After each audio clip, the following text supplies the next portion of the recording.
Boa noite. Hoje é dia 2 de outubro de 2018. Eu tenho a satisfação de trazer para vocês um bloco de aulas cujo texto geral é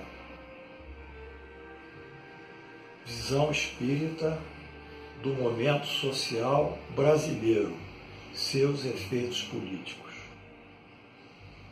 Recorro à doutrina espírita em seus fundamentos teóricos para assinalar a situação que o Brasil hoje atravessa. Esse vídeo ele fala de diversos conceitos espíritas muito importantes que vão embasar um epílogo em que se faz uma espécie de foto daquilo que ora nós hoje passamos. Eu sou Paulo Rezinski, sou médico, psiquiatra, tenho a formação psicanalítica também, sou editor, mas nesse momento, além de associar essas habilidades que eu tive a oportunidade de desenvolver, eu sou um professor de doutrina espírita há mais de 25 anos, no Lar de Frei Luís. Portanto, eu peço a vocês para se atentarem a esse vídeo. E acredito que nos 5 blocos, se vocês tiverem a oportunidade de ouvi-lo espaçadamente, porque chega a ficar pesado, vocês entenderão a véspera dessa eleição, do dia 7 de outubro, a realidade que nós atravessamos dentro da visão espírita, que na realidade também é uma visão que configura a Deus, a justiça, a soberania e o direito que todos nós devemos ter frente o seu amor e a sua criação. Não é que dirigimos não só a Deus, mas temos que dirigir sobretudo a Deus. Mas ao mesmo tempo há aí um ponto de interrogação, que é o livre-arbítrio de cada um que vai escolher aquilo que ele julga o melhor para o seu futuro, para a sua vida, para a sua forma de viver e de estar. Uma boa noite a todos, que Deus abençoe, boas eleições.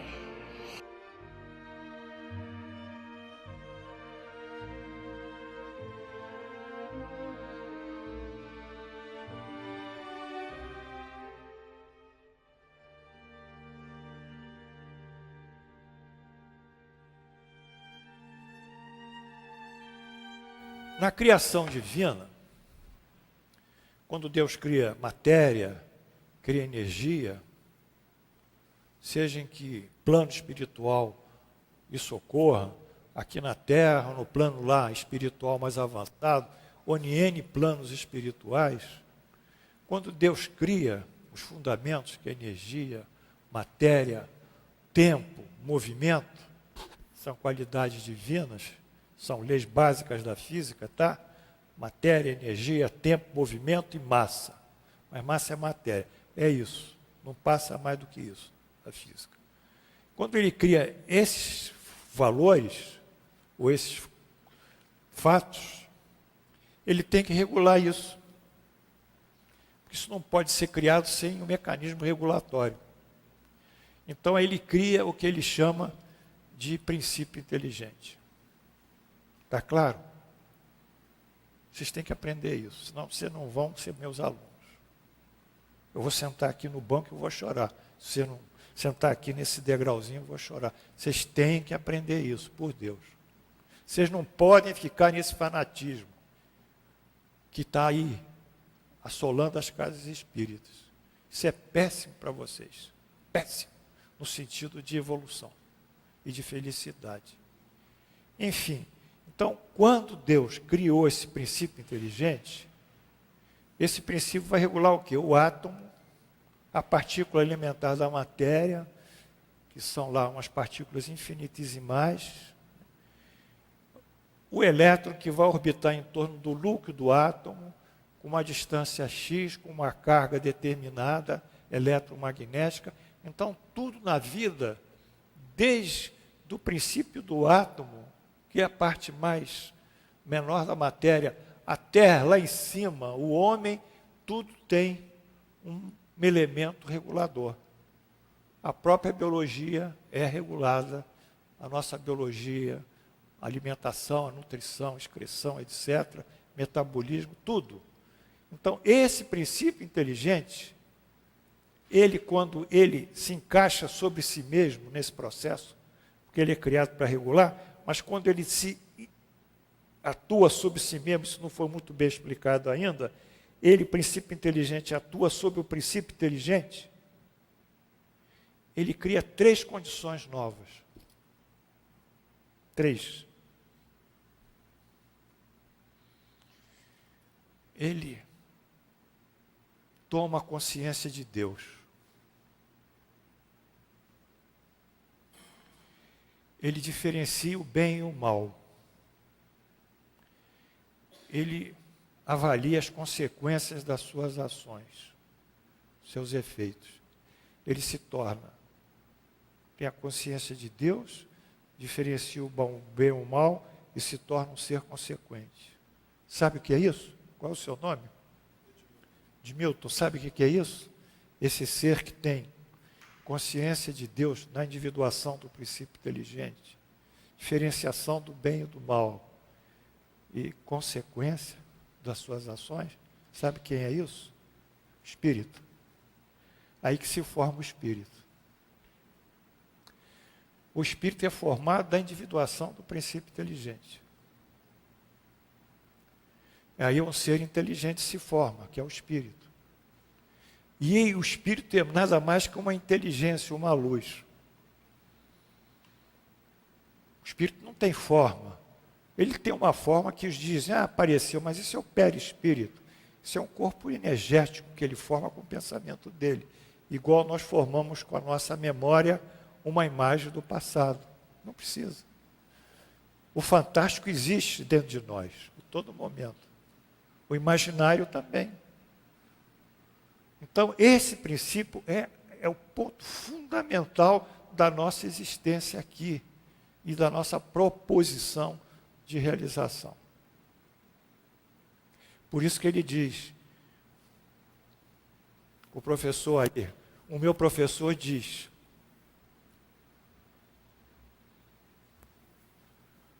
a parte essencial é o princípio inteligente, que não se pode destruir e se elabora nas diversas metamorfoses por que passa, nas diversas modificações por que se passa.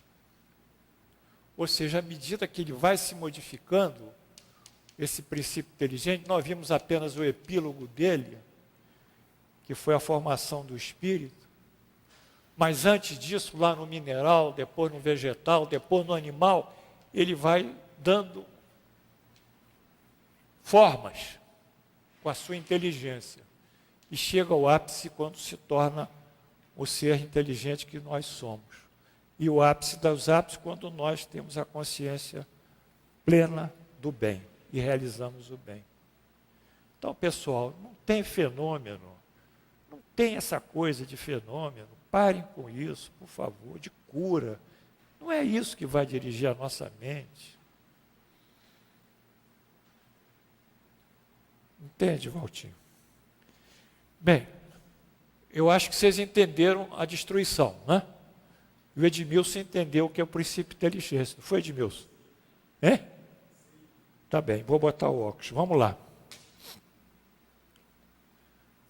Se a destruição é necessária para a regeneração dos seres, por que a natureza os cerca, os seres, de meios de preservação e conservação? Por quê? Se ela é necessária, por que há conservação? Claro que tem que haver o equilíbrio, né? A fim de evitar que a destruição ocorra antes do tempo, ou seja, que o predador coma, o sapo coma todos os gafanhotos.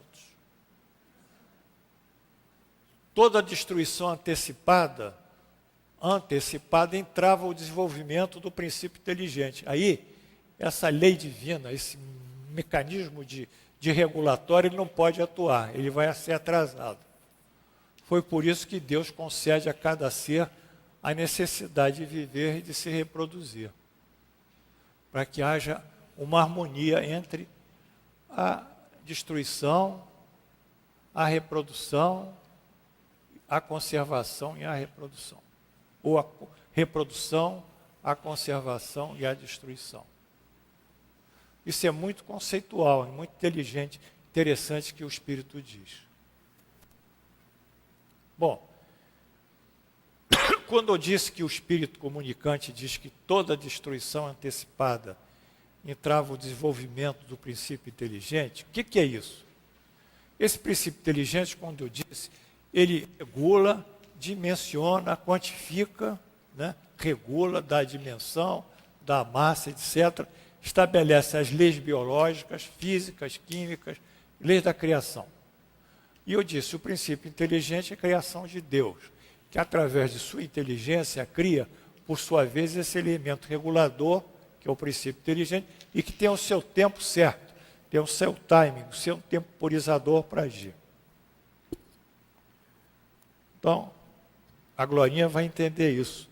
O selvagem, ele come o necessário dele. Ele não destrói a floresta. Ele não é predador, depredador não, destruidor, que o predador tem às vezes um equilíbrio. Porque ele sabe que depende da floresta. Se hoje nós temos febre amarela, temos dengue, temos algumas epidemias que desapareceram, é porque a selva também foi mexida.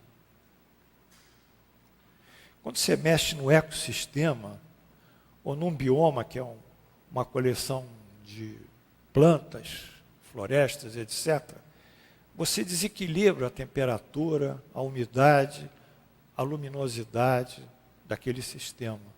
Você desequilibra os seres que estão ali em equilíbrio. E com isso você gera a reprodução de outros seres que não apareciam. Então, ao invés de ver uma cobra aparecer perto de uma cidade, por que a cobra saiu de lá, da selva? Porque a selva já não nutre ela. Então, nós temos que ter essa consciência do equilíbrio das coisas. Não adianta a gente crescer com a soja, aumentar e destruir a mata. Não é por aí. Tem que ter um limite também para agronegócio. O agronegócio gera riqueza. Muito bem. Vocês vão gerar riqueza, eu vou gerar riqueza com a minha tecnologia. Eu vou investir no Brasil tecnologia, vou investir no Brasil uma série de indústria, aperfeiçoar a minha indústria, vou gerar riqueza de outras formas, não precisa ser só agronegócio. Isso é um oligopólio, não serve. Tudo que sobra, excede, é mal. Então temos que ter esse equilíbrio. Bem, vocês estão me acompanhando, né? Quando essa destruição antecipada atua, vem a lei da causa e efeito, e que o cara fez de mal volta para ele também, né? Que a energia negativa volta. Então, nós vimos aqui a lei da destruição nesses aspectos. Eu espero que vocês tenham entendido. Bom, a pergunta 732, a necessidade de destruição é a mesma em todos os mundos? Não, claro que não. Vai variar no grau de evolução do mundo. Cada mundo tem uma necessidade de destruição. Há mundos que a renovação nem precisa, porque a renovação indica progresso e transformação. Mas há mundos que esse progresso e a renovação chegou a tal ponto que a destruição é mínima. Vocês não têm que entender que a lei da destruição é o primeiro passo da renovação, do progresso. Primeiro passo, nesse momento. A morte é um absurdo? Não, para nós espíritas não é. Deixa o cara morra bem, deixa a vida dele arrumada aqui na Terra, para os herdeiros, sei lá para quem, o cara vai morrer tranquilo, não precisa ficar mais tempo do que necessário aqui. A morte não chega a ser bem-vinda, mas a morte é um ato natural, né? Faz parte da vida. Aliás, a morte é uma contingência da vida, né? Só morre quem vive. Bom, vamos andando então para outra pergunta. Essa pergunta também recai na outra. A necessidade de destruição sempre existirá entre os homens da terra? Não, nada sempre. Não existe. Eu tinha um professor de medicina, né, que ele dizia sempre para nós o seguinte: em medicina como no amor, nem dit pas jamais, nem dit pas toujours. Na medicina como o amor, não diga jamais, nem sempre. Tudo muda, né? A medicina é uma coisa que a gente não pode dizer sempre. No amor também, o cara brigou, a mulher brigou com o cara, passa 2, 3 anos, depois volta, e você que fez a cabeça de um e de outro fica sujo. Não entra nisso. Não entra, deixa que eles resolvem. Se é por briga de marido e mulher, ele tem que resolver, eles têm que resolver. Quando entrou advogado, aí acabou tudo. É o final da linha. Então, não existe sempre. A terra, os homens da terra, eles terão um momento que, pela própria evolução, isso será minimizado também. Mas está muito distante, a destruição é absolutamente necessária nesse momento da terra.